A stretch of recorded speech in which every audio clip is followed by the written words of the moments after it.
21절로 27절.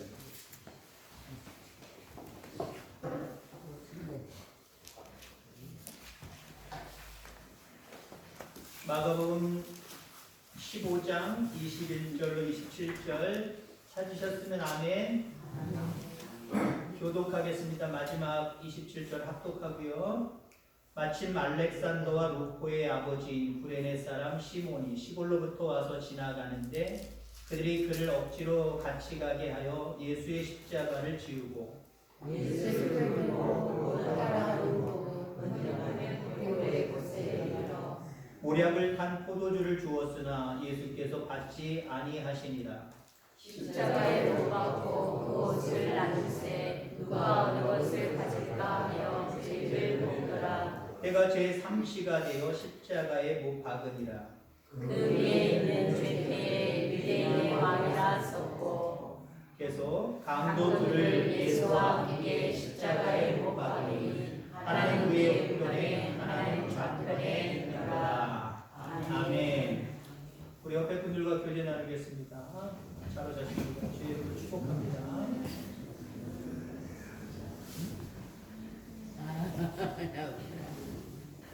계속해서 사순절 기간입니다. 4월 8일이 4월 9일이죠. 9일이죠? 9일이 주일 우리가 부활절로 지키고요. 사순절 기간, 이 기간에 예수님의 십자가를 깊이 묵상하는 귀한 시간 되기를 간절히 소망합니다. 예수님이 우리의 죄와 허물을 위해서 십자가에서 고난당하셨죠. 십자가를 묵상한다라고 하는 것은 이런 결단이 있어야 됩니다. 나도 주님처럼 십자가 지는 고통을 감수하겠습니다. 이런 결단이 따라와야 돼요.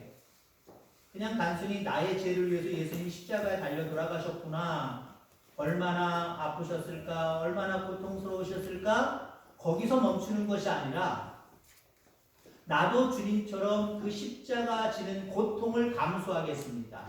아멘? 이게 진짜 신앙인들이고요. 이런 결단이 있어야 진정한 사순절을 보내는 믿음의 식구들이다라고 볼 수가 있어요.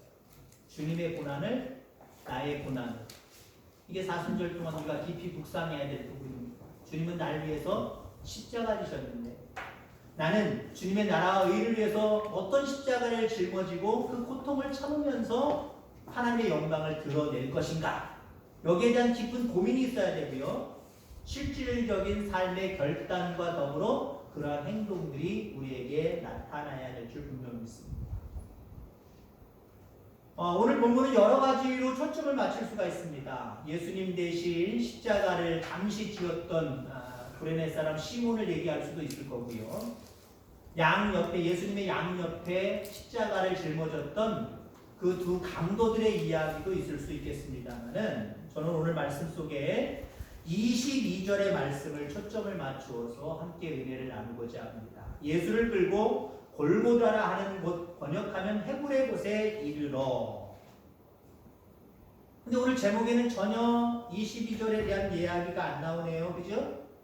골고다, 헤브레 곳. 근데 오늘 제목은 갈보리입니다. 갈보리라는 말씀 많이 들으셨죠?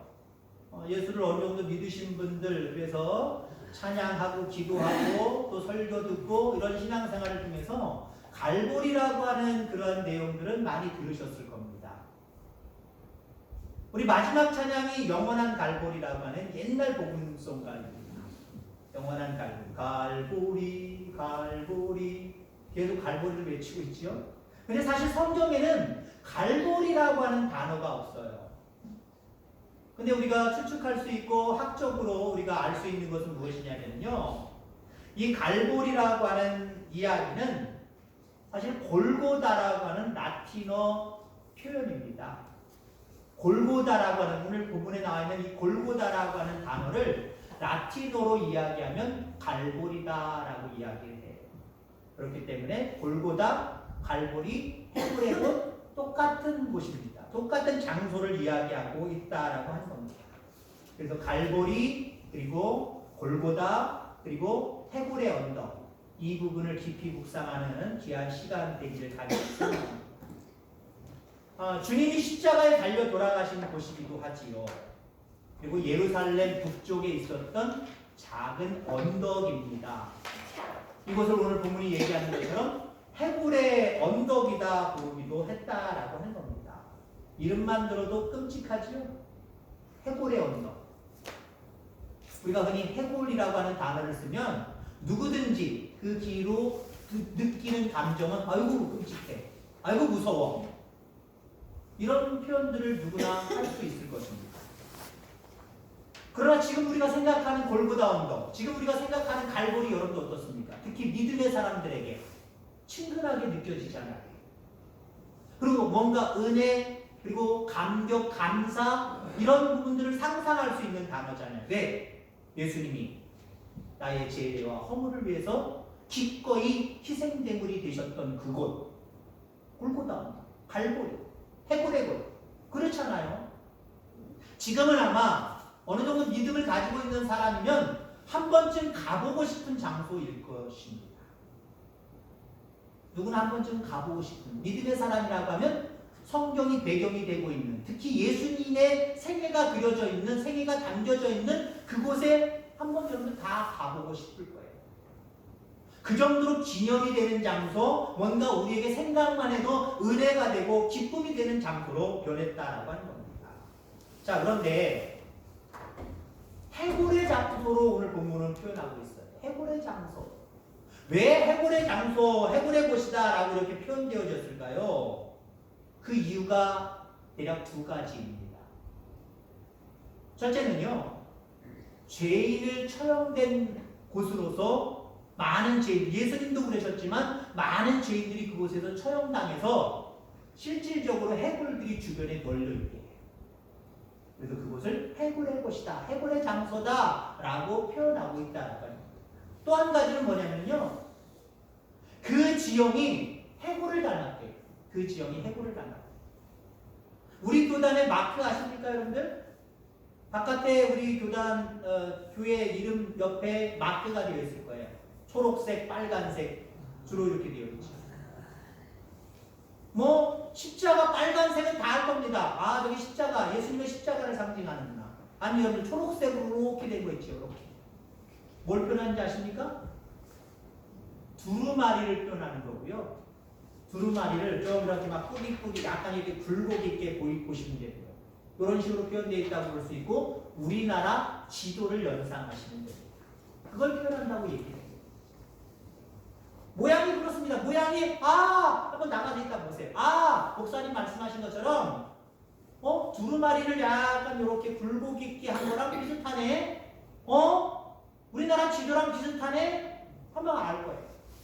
이 해골의 곳도 실질적으로 해골을 닮았대요.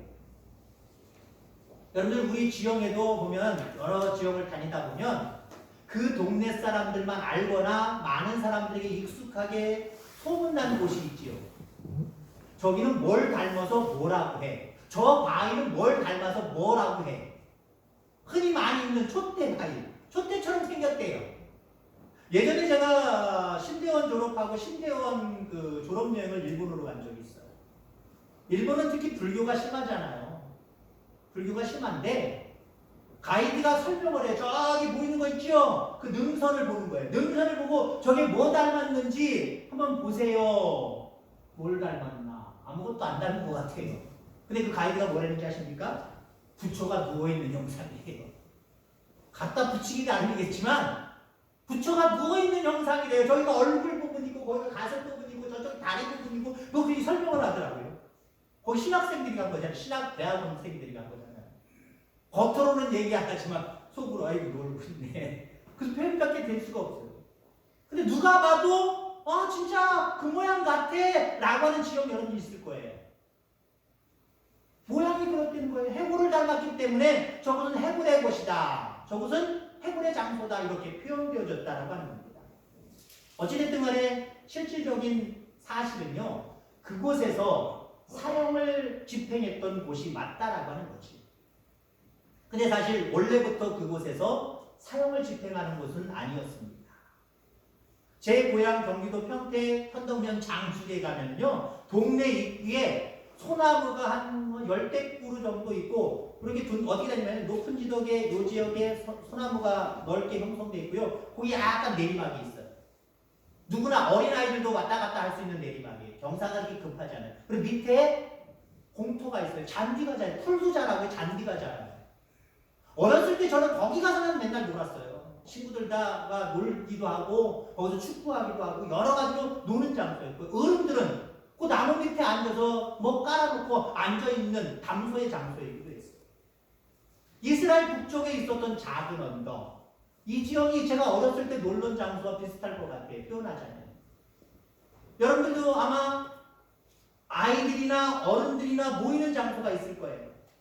요즘은 대부분 다 마을 회관으로 모이지만, 옛날에는 회관이 형성되지 않았을 때 남의 집에 가서 모이거나 아니면 모이는 장소 어디가 있었을 거예요.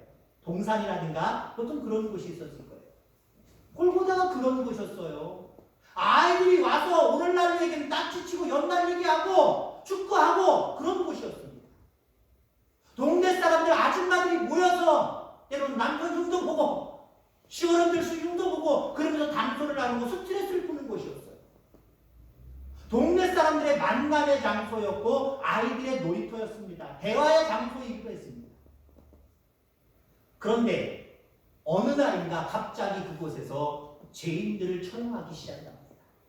아마 그도 그럴 것이, 죄인들을 처형할 때는 어떤 효과를 바래요? 그 사람이 그만한 죄를 졌기 때문에 처형하는 거기도 하지만 많은 사람들이 홍보 효과가 있는 거예요. 너희들도 이런 죄를 지면 이렇게 당하는 거야. 이런 죄값을 치르는 거야. 죄 짓지 말어. 그런 어떤 표시이기도 해요. 그러니까 아마 그 당시 권력자가 생각할 때 예루살렘의 그 북쪽에 위치한 그곳, 많은 사람들이 많이 몰려들었던 그곳, 여기서 처형을 하면은 아마 효과가 대단할 것이다. 아마 했을 겁니다. 그래서 그것이 어느 날 갑자기 십자가가 등장하고 사형 형틀이 등장함으로 인해서 해골의 곳이 되었다는 거예요. 많은 시체들이, 해골들이 널려져 있는 그런 장소가 되었다라고 하는 겁니다. 끔찍한 곳, 무서운 곳으로 변했다라고 하는 거지. 여러분들, 이곳이 왜 이렇게 변했을까요? 단순하게 생각하면 권력자가 거길 정했으니까 그냥 거기에 해골의 곳이 됐겠지라고 볼 수도 있어요. 그런데 우리는 그런 모습으로 이야기할 수 없잖아요. 죄 때문이라는 거예요. 죄 때문에. 실질적으로 죄인을 그곳에서, 물론 예수님은 죄가 하나도 없으셨지만 예수님을 제외한 모든 사람들, 오늘 예수님 옆에 있었던 강도들, 이 사람들은요 큰 죄를 진 죄인이었단 말이에요. 죄인들이 그곳에서 십자가 형태를 받았다라고 하는 거죠. 그 평화로웠던 그곳, 행복했던 그곳, 많은 사람들이 와서 담소 나누고 함께 이야기 나누고 함께 놀이했던 그 장소가 죄 때문에 완전히 껄찍한 장소로 변했다는 거예요. 이처럼 죄는 무섭습니다. 죄가요 한 마을에 들어오고 한 가정에 들어오고 한 인격체에 들어오기 시작하면요 말 그대로 망하는 거예요. 끔찍한 곳이 되어버리는 거예요. 그 평화로운 그곳이 끔찍한 곳이 되는 거예요. 행복해야 될 그곳이 행복이 깨지고 불행의 요소들만 자꾸만 나타나게 되어 있다는 거예요. 나라도 마찬가지입니다. 나라에 복음이 들어가는 것이 아니라 나라에 어떤 죄악스러운 모습들만 잔뜩 있다고 생각해 보세요. 그 나라는 못 사는 나라가 되는 거예요. 불행한 나라가 되는 거예요.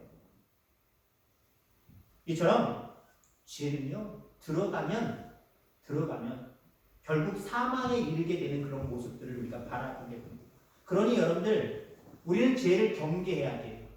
죄를 멀리해야 돼요. 내 스스로도 그 죄가 무엇인지를 깨달을 수 있겠지만 참 힘들어요. 말씀을 통해서 내가 어떤 죄악 가운데 살아가고 있는지, 나도 모르게 내 모습 속에, 내 행위 속에 어떠한 죄들이 침투되어서 나도 모르게 표현되어지고 행동되어지는지 말씀을 통해서 조명해요. 그런 거로 말미암아 여러분들 죄를 멀리할 수 있는 저와 여러분들 다 되기를 주의 이름으로 축원합니다. 그리고 여러분들 스스로 말씀을 읽으면서 죄에 대해서 민감하게 또 예민하게 폭넓게 여러분들 적용하셔야 돼요. 그렇게 적용하셔야 돼요. 가령 예를 들자면 예수님 안 믿는 사람은 1년 52주 우습게 여기잖아요. 교회 온 적이 없잖아요. 그죠? 안식일을 거룩히 지키는 모습 없잖아요. 근데 우리는 언제인지 모르면 예수를 믿고 그 다음부터 안식일을 지키기 시작해요. 주일을 예배를 드리기 시작해요.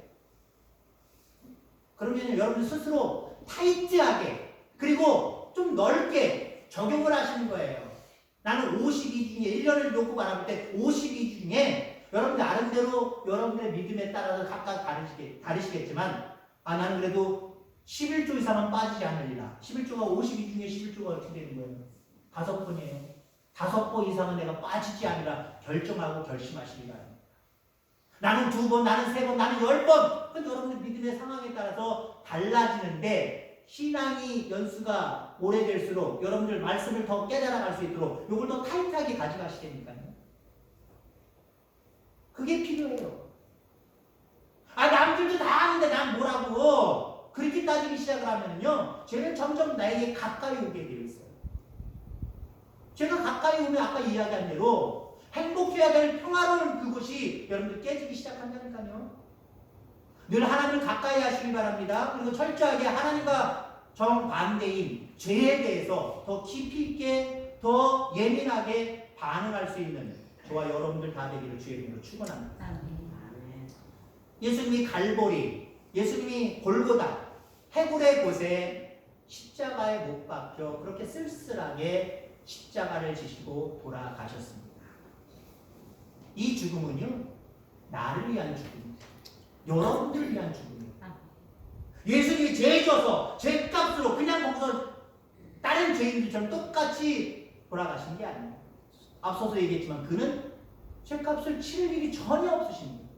죄가 조금도 없으신 분이에요. 사람을 털면 죄가 나오지만 먼지가 나오지만 예수님은 털어도 죄가 나오실 분이 아니에요. 근데 그 주님이 오직 나를 위해서 여러분들을 위해서 그 십자가의 형틀에서 달려 돌아가셨다라고 하는 겁니다. 그 당시에 있었던 많은 제자들, 많은 예수님을 쫓아다녔던 사람들, 예수님이 그 십자가 형틀 골고다 언덕에서 갈보리 언덕에서 돌아가실 때 애통해야 되잖아요. 분이 나야 되잖아요. 감사한 마음도 있어야 되잖아요. 근데요 오늘 본문 속에 예수님이 그렇게 쓸쓸히 우리의 죄를 위해서 십자가에 달려 돌아가셨을 때 몇 사람 빼놓고요 예수님의 제자들 대부분과 많은 사람들이 그곳에 없었어요. 죄 없는 예수님을 왜 십자가에 못 박느냐고 반항하고 분노하는 사람 한 사람도 없었어요. 예수님이 우리의 죄 때문에 저렇게 달려 돌아가시는 거거나 거기서 눈물 흘려가며 애통해하며 감사하는 사람들 한 사람도 없었어요. 거의 없었어요. 몇 사람 제외하고 여인네들이라든가 베드로라든가 그런 사람들 빼놓고는요 거의 없었어요. 근데요 그런 상황 속에서 분노해야 되고 감사해야 되고 목소리 높여야 될 무리들은 별로 없는데 자연 만물이 우주 만물이 애통했다니까요. 분노를 일으켰다니까요. 그 내용들 몇 가지 살펴보면요 마태복음 27장 45절에 보면 제6시로부터 온 땅에 어둠이 임하여 제9시까지 계속되더니 예수님이 달려 돌아가시는 그 시간에는 혼한 시간이란 말이에요. 근데 갑자기 하늘이 노해버렸어요. 하늘이 깜깜해지기 시작했어요. 예수님의 십자가의 그 놀라운 은혜 앞에 사람들은 다 뿔뿔이 도망가 버렸는데 하늘은 노해서 하늘은 놀래서 껌껌해졌다는 거예요. 마태복음 27장 51절에 보니까 성소 휘장이 위로부터 아래까지 찢어져 둘이 되고 땅이 진동하며 바위가 터졌다라고 이야기합니다. 여기 세 가지 현상이 나타나죠. 성소의 지성소와 성소를 나누는 그 휘장이 찢어졌다는 거예요. 예수님이 달려 돌아가심으로 말미암아 이제는 제사 필요 없다. 예수 그리스도를 믿는 자마다 이제 구원받는다. 단 한 번의 제사를 통해서 누구든지 예수 믿을 수 있다. 그 길을 열어놓으신 거예요. 아무튼 만지지 않았던 휘장이 인간이 아닌 그 물건인 휘장이 위로부터 아래까지 찢어졌다는 거예요. 그 다음에 땅이 진동하며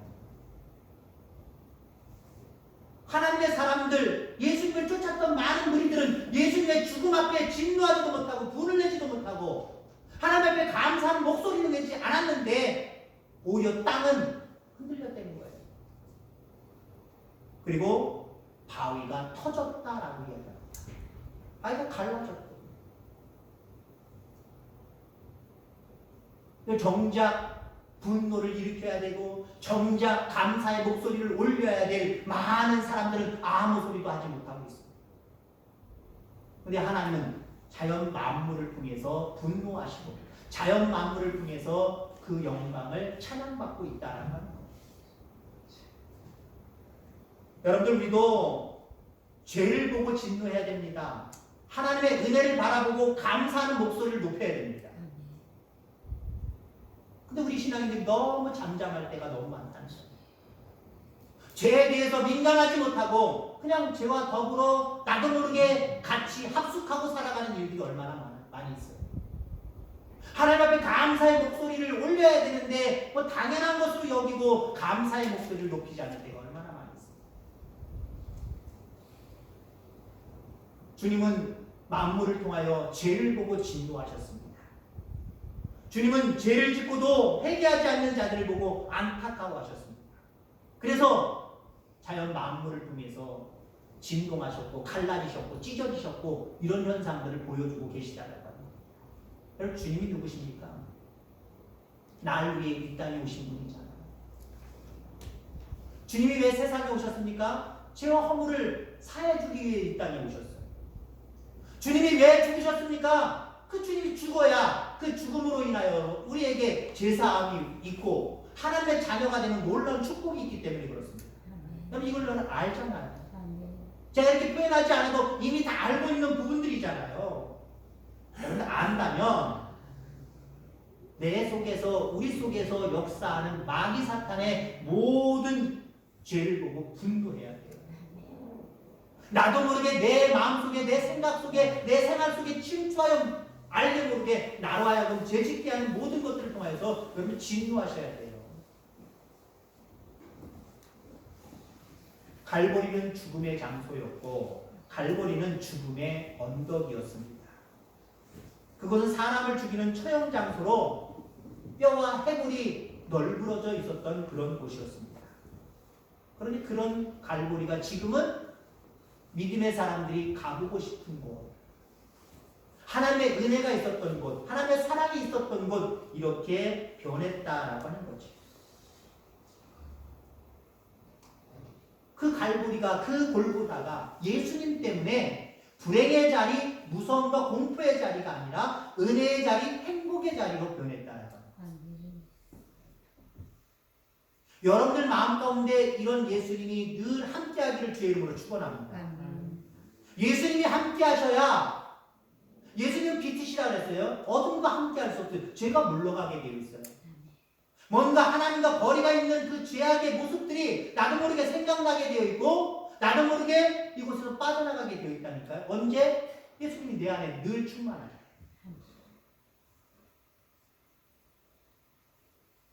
여러분, 예수님이 여러분들 가정 가운데, 여러분들 심령 가운데 늘 충만하기를 주의 이름으로 축원합니다. 주 예수여 내 안에 오시옵소서. 내 가정 가운데 오셔서 호주가 되어 주시옵소서. 늘 기도하며 의지하며 살아가시길 바랍니다. 주님이 있는 그 자리는 구원의 역사가 있고요. 주님이 있는 그 자리에, 그 가정은요, 행복의 요소들이 넘칠 수밖에 없어요. 은혜의 요소들이 넘칠 수밖에 없어요. 여러분들의 삶의 자리는 어떤 자리입니까? 여러분들 삶의 자리에도 갈보리 처음에 어떤 좋았던 모습이 아니라 죄로 인하여서 해골의 곳이 될 수밖에 없었던 그런 모습들도 분명히 존재할 거예요. 여러분들의 형편들, 여러분들의 삶의 모든 모습들이 이런 부분들이 있을 수도 있습니다. 여기에 죄의 자리가 계속해서 남아있지 않도록 늘 힘쓰고 애쓰기를 주님으로 축원합니다. 다라고 볼 수 없지만 우리의 삶의 자리에 그 해골의 곳, 끔찍한 모습, 불행한 모습, 그런 모습들이 있는 이유가 뭘까요? 다는 아니라 그랬어요. 대부분의 경우는요, 죄와 연결되어 있다. 내가 좀 더 성결하고 내가 좀 더 하나님을 가까이 하지 못했던 그 모습과 연결될 수 있다는 거예요. 이 부분들을 깊이 생각하면서 나에게 있어서 부족한 부분들이 무엇인가? 나에게 있어서 하나님께서 진노하실 수밖에 없는 일들이 무엇인가 깨닫게 되기를 주의 이름으로 축원합니다. 그리고 십자가 지신 그 주님께 그 모든 것들을 맡기세요. 그분께 다 내려놓으세요. 그러면 그 모든 죄와 허물을 용서하실 뿐만 아니라 여러분들의 삶의 자리를 희망과 소망과 축복의 자리로 변화시켜 주실 줄 분명히 믿습니다. 이러한 은혜가 저와 여러분들 가운데 늘 충만하게 되기를 주의 이름으로 축원합니다. 기도하겠습니다. 하나님 아버지 감사합니다. 늘 불행해야 되고